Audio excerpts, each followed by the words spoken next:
changer tout le temps. Si tu trouves que c'est difficile, arrête de te mettre en cours. Reste seul, travaille, gagne de l'argent. Vis ta vie et fais l'amour juste par plaisir avec qui tu veux. Quand tu seras riche, tu auras le plaisir et le choix de choisir. Mais quand tu es pauvre, tu ne peux pas choisir. Un pauvre ne choisit pas. Un pauvre subit.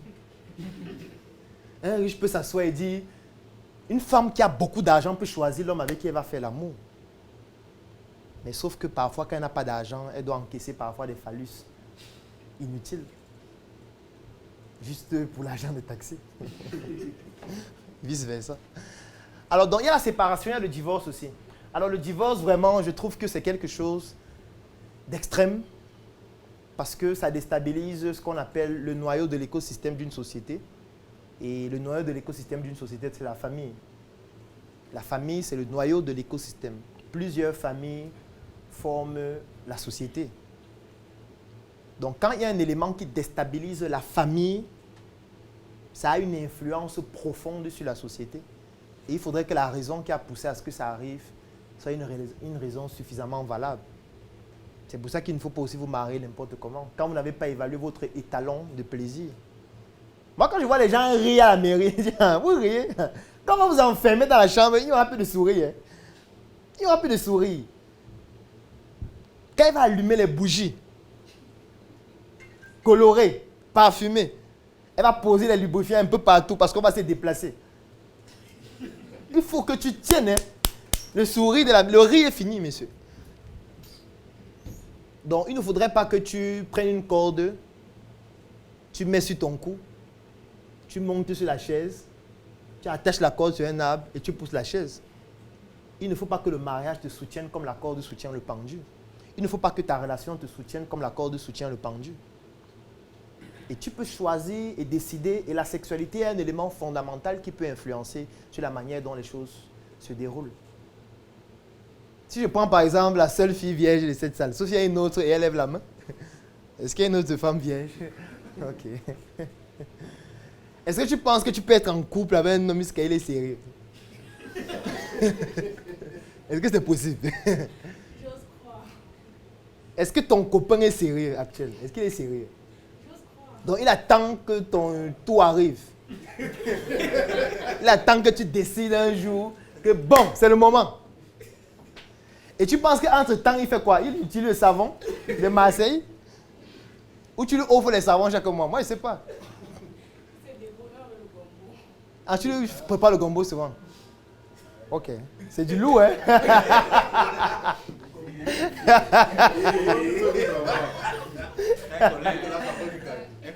Donc, elle prépare le gombo, elle lui donne. Il prend, il mange. Et il se mange encore avec. Parce que c'est difficile quand même. Vous ne trouvez pas? Oui. J'ai une question, ça risque de sortir légèrement. Oui, allons-y. Tout à l'heure, tu as pris un exemple parlant du mariage où tu conseillais, tu parlais du sourire à l'église et à la mairie. J'ai envie de savoir, est-ce que c'est une façon subtile de conseiller aux uns aux autres la vie, ce qu'on appelle entre nous le viens reste avant le mariage, ou quelque part tu te dis, bon, puisque dans la manière de jauger les talons, il faut certainement passer par là avant le mariage. Est-ce que tu serais pour cette pratique-là, où tu te dis, bon voilà, on peut arriver à l'intérieur avant de se découvrir? Alors, moi, je suis du principe selon lequel il faut tester la marchandise. Je ne suis pas en train de dire qu'il faut vivre ensemble pour le faire nécessairement. Mais il faut tester la marchandise. Pourquoi? Parce que, un, ça vous permet de mesurer vos étalons. Deux, ça vous permet de mesurer la sensibilité que vous avez à vivre ensemble. Parce que, sincèrement, vivre avec quelqu'un et rencontrer la personne de temps en temps, ce n'est pas la même chose. Ça veut dire vivre avec quelqu'un dans une même maison, rencontrer la même personne chaque jour pendant 2 ans, 5 ans, 10 ans, 20 ans. Il faut du sport émotionnel. Ce n'est pas facile. Ça veut dire qu'en réalité, j'estime qu'il faut un test. Il faut quelque chose qui va te permettre de savoir si tu seras capable de résister à ça. C'est un peu comme le vaccin. On te dit, il y a une maladie dangereuse. On va t'inoculer la version atténuée de la maladie, afin que ton organisme produise des anticorps. De telle sorte que quand la version virulente de la maladie va survenir, que tes anticorps soient déjà préparés pour pouvoir combattre cela. Ça ne veut pas forcément dire que je favorise le fait qu'aller vivre ensemble. Machin. Après, c'est vous qui décidez, c'est votre vie. Mais une marchandise qu'on n'a pas testée, c'est une marchandise qui est dangereuse, qui peut exploser à tout moment. Et quand il sera peut-être déjà tard. Quand il sera peut-être tard. Alors, maintenant, après les conséquences, qu'est-ce qu'on va voir? On va voir la physiologie. Alors, au niveau de la physiologie, je ne vais pas entrer dans trop de détails parce qu'il y a forcément beaucoup de termes qui vont être complexes. Mais je vais expliquer ça simplement parce que c'est important de comprendre le fonctionnement normal. Quand on comprend le fonctionnement normal, on pourra facilement comprendre le fonctionnement anormal tout à l'heure et de voir les opportunités. Alors, on va commencer par le rôle du système génital. Le système génital a plusieurs rôles, qu'il soit masculin ou féminin. Le premier rôle, c'est de produire ce qu'on appelle des gamètes. Ce sont des cellules qui vont donc produire des gamètes. Les gamètes, ce sont donc les spermatozoïdes et l'ovule chez la femme, qui sont en fait des cellules de la reproduction. Jusque-là, on comprend. Alors, voici de manière chronologique ce qui se passe.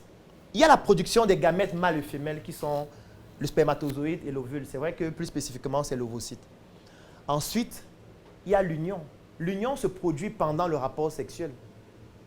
Ça veut dire comment on fait en sorte que le spermatozoïde de l'homme entre en contact avec l'ovule de la femme. Il faut qu'il y ait un contact entre l'homme et la femme.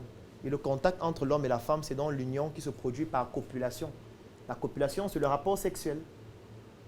Ce qui fait que pendant la copulation ou pendant le rapport sexuel, il y a donc une combinaison entre les deux gamètes mâles et femelles. C'est ça qu'on appelle dans la fécondation. Donc le spermatozoïde va entrer en contact avec l'ovule, ou plus spécifiquement avec l'ovocyte. Et ce qui va donc se passer, c'est quoi? C'est que le spermatozoïde et l'ovocyte vont former ce qu'on appelle un ovule qui est fécondé par le spermatozoïde. Maintenant, ce qu'il faut savoir, c'est que ces cellules à l'intérieur ont ce qu'on appelle des noyaux. Donc les noyaux vont se connecter, vont fusionner et vont donner ce qu'on appelle un zygote. Et le zygote, donc, c'est la toute première cellule de l'être humain. Et c'est le zygote, donc, qui va commencer à se transformer durant tout le processus de la gestation ou de la grossesse pour donner donc l'embryon, le fœtus et le nouveau-né à la naissance. Est-ce qu'on a compris le processus? Ça, c'est le côté reproduction de la sexualité en ce qui concerne la physiologie.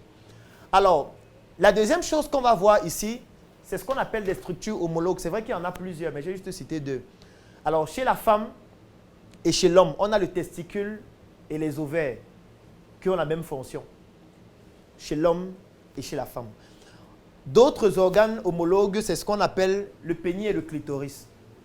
Ce sont des organes qui sont homologues aussi. Donc, c'est-à-dire qui ont sensiblement la même fonction chez l'homme et chez la femme.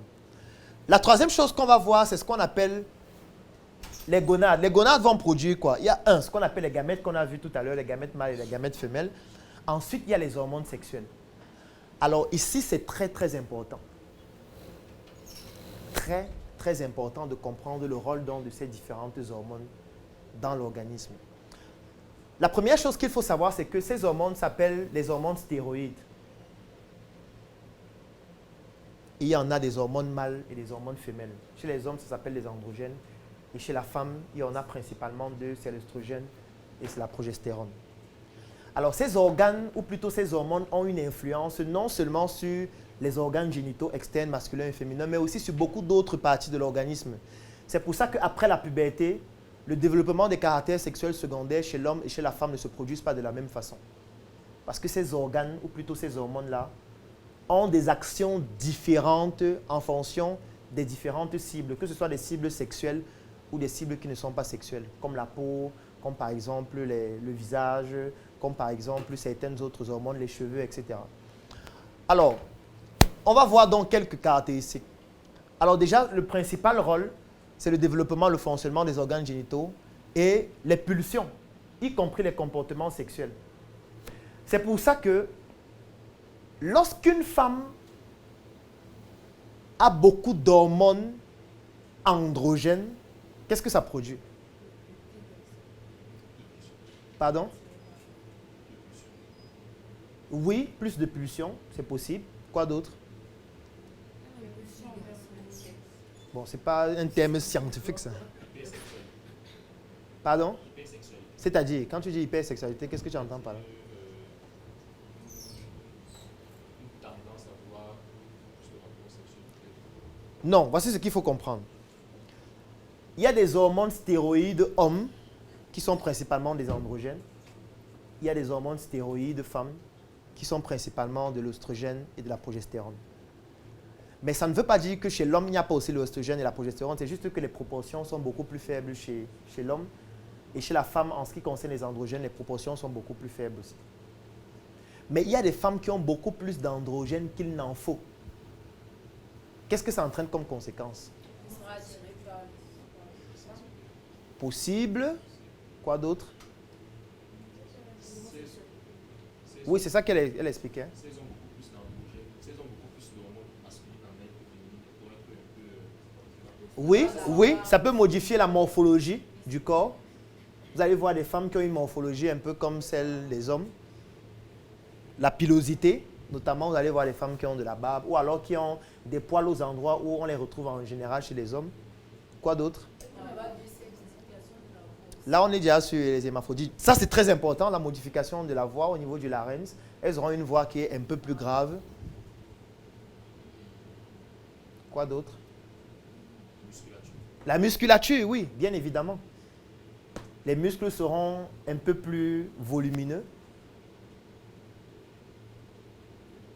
Vous voyez que là, ce sont les hormones qui sont en train d'agir. Les hormones sexuelles qui sont en train d'avoir des effets pratiquement sur tout l'organisme. Même le type de la peau va être influencé.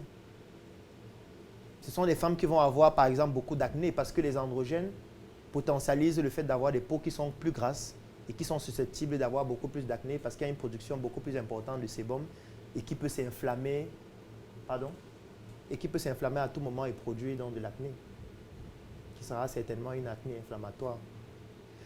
C'est la raison pour laquelle, en fonction des caractères sexuels secondaires développés par une femme ou par un homme, parce que chez l'homme aussi, on peut avoir beaucoup d'œstrogène et beaucoup de progestérone, et il aura donc des caractères sexuels qui se développent comme la femme. Et ça aura une influence aussi sur la libido, directement. La mission est simple. Voici une arme capable de changer le mindset du continent africain. Détruire l'obésité de l'inconsistance intellectuelle dans laquelle se cache le coffret VIP.